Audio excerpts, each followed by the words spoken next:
All right, so FireCut. We're going to talk about what is it? Did DaVinci Resolve just kill it with the latest 20.2 update? And can it still help us? I guess those are kind of the same question. So maybe I'll have to remove this from the footage. Or maybe I won't. Let's go check it out. All right, so FireCut, what is it? It is a program that got developed by Ali Abdul's team for doing a couple different things, but the one we're going to be mainly focusing on is the removing silences in DaVinci Resolve, since this is a feature that just came out in DaVinci itself, or at least got updated itself. So I got some clips from last video on the timeline, just with an added track here. These bottom two are synced up. And what we're going to do is we're going to test out the new DaVinci Resolve feature where we can adjust the removing silence here. So I got the clip that I want removed silence from, which is the bottom one. That's going to be the main clip. And then we're going to come up to clip, audio operations, ripple, delete, silence. Now you can see that this has brought in some red markers, and those are going to be the cut points on the video and the audio of the video for all these tracks. So what DaVinci did here is we can play around with these dials to either expand all the different red parts or, or make them go away. And DaVinci has made this a little bit confusing. I mean, I don't exactly know what all these different things mean. Right off the top of my head, I think this one is like the gap on before the cut, and then this one is the gap after the cut, and then minimum to strip. I guess that's how many frames minimum is required to even create one of these red markers. If it doesn't have at least 31 frames, it's not even being included. And then threshold is just the amount of decibels required to even start a cut. Okay, so cool. Once we got that done, we got it set up exactly how we want it. We're just going to hit remove, and DaVinci's going to do all the work for us. It's pretty much instantaneous, which is great. But DaVinci is missing a couple key things here in the latest update.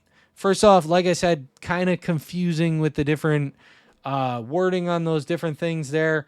But if we boot up FireCut, so workspace, scripts, FireCut, and we just pop this open here, we come up to the remove silence inside FireCut. We got two different options. We got basic and we got advanced. So basic is just going to really simplify everything for us. We don't need to play around with any of those red little parts that we're going to delete. They're going to do this all for us an easier way.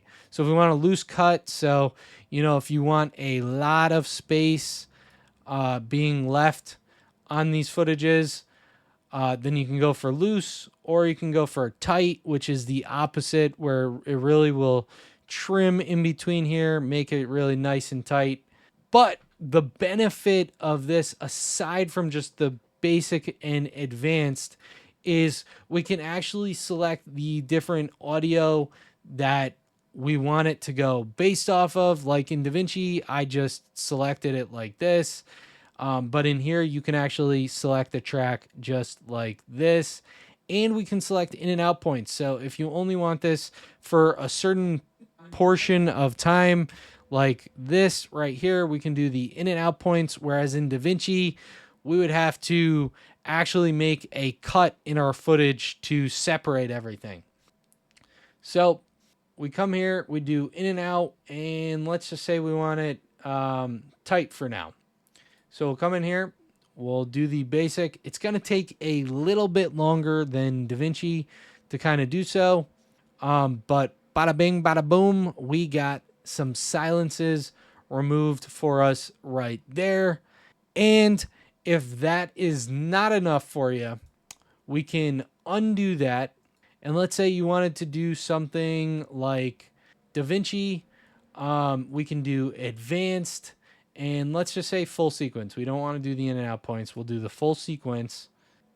Now this is going to give us some control over everything like DaVinci did prior, and we can really adjust exactly how we want everything to look. But everything's a lot more straightforward. We got silence threshold, so how loud the track needs to be in order to how loud the silence needs to be in order to actually delete something.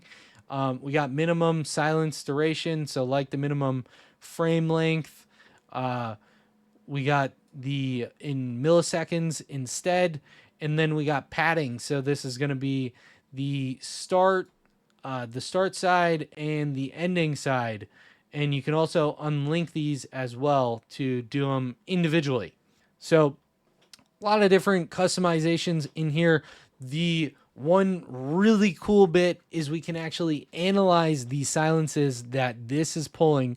So if we don't like the exact silence that this is pulling, if we click on 0 to 3, we can actually tell exactly how much information it's going to be pulling here up until this in and out point. So let's say we didn't want all that to be pulled in here.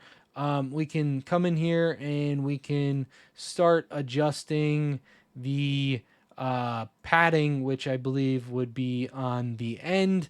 And now you can see that that in and out point went back. And then once you have your selection, you can click go or just analyze the next in and out point. So that's really great. So we'd hit go, let FireCut do its thing inside DaVinci, bada bing, bada boom. And now we got some cuts. Super freaking clean. The other thing is FireCut.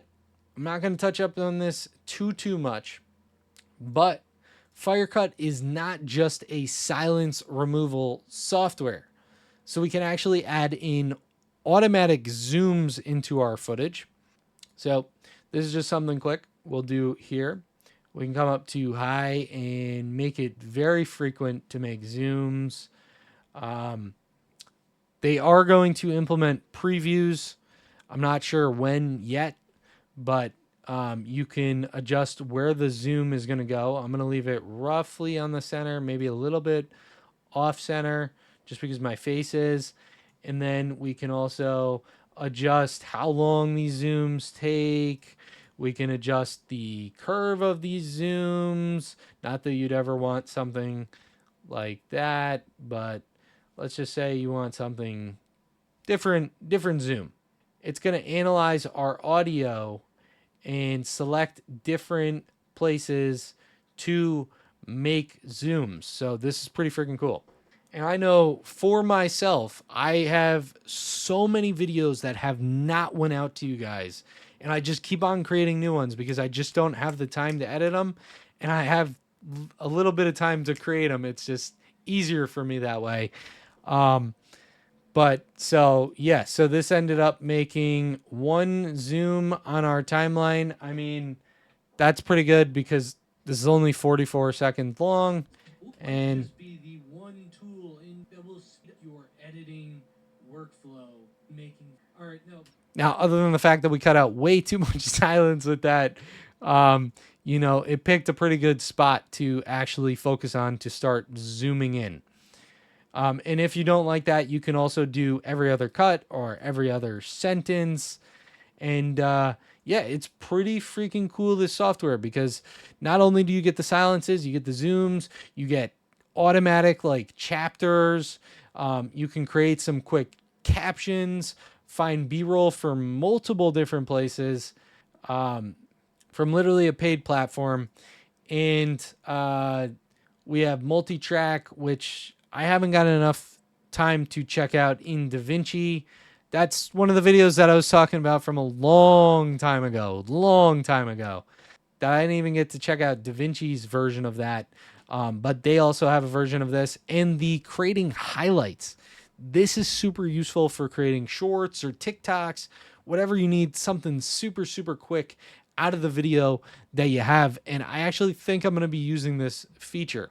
So that's super cool. Go ahead, check out FireCut down below in the description. They're going to be launching soon. Maybe by the time this video's out, it won't even be launched yet, but use the code RCreates. It'll be down in the description. But that'll give you 10% off your FireCut subscription, whatever they make the pricing on the DaVinci Resolve plugin. Yeah, but me and my wife actually started doing wedding videography and photography, so we might actually be able to test out this multi-track feature in DaVinci Resolve's multi-track feature. If you guys want to see that, leave a comment down below, and yeah, I'll see you guys soon.